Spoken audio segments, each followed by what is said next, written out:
I run a Telegram group. I do it free of charge because I think it's fun. It's nice to have someone that you are responsible for and you're also accountable to. That accountability is of great benefit.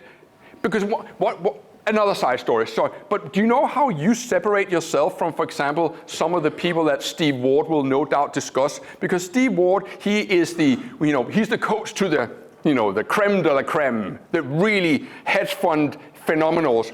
But you know what they have that we don't have?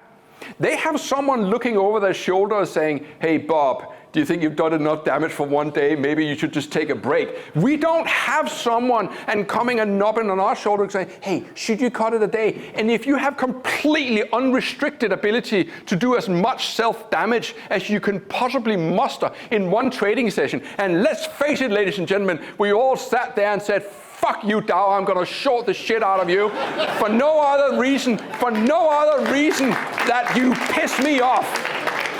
All of us have done that. We've all found ourselves with that red mist.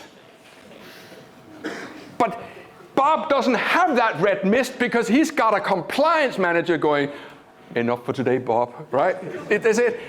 We don't have that. So we not only have to have a flawless strategy, we also have to have a flawless self-control.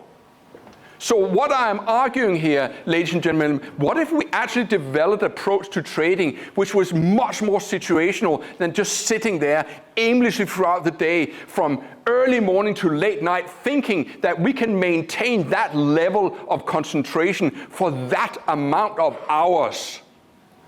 That is what I want to talk to you about. So I released the first to you, and I'm happy to do these things because I find, and obviously I'm hoping that when I tell you about the first bar negative in the FTSE, it's not going to have the same fate that my school run strategy, which I've lost.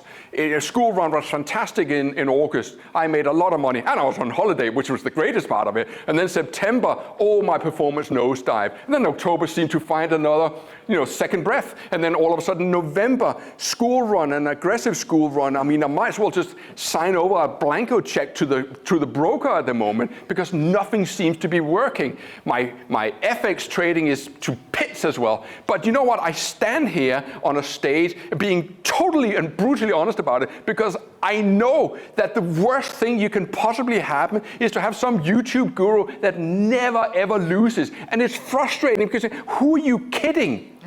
Who are you kidding when you think that you never lose? Of course you lose. We all lose. In fact, I wrote a little book called Best Loser Wins, and it's all about how to actually lose well so that you are able to win in the long run.